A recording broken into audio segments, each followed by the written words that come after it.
Before peeling off the backing, carefully roll your edible basketball court to loosen the grip. Go slow to prevent tears. And place gently onto the center of the cake. Carefully smooth down any air bubbles with your hands or a tool. Then decorate. I got this basketball cake set on Amazon for $10. And just placed it on.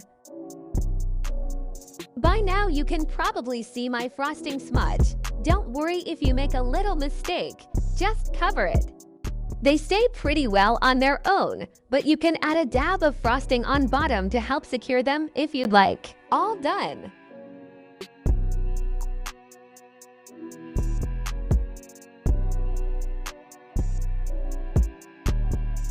Happy birthday to you.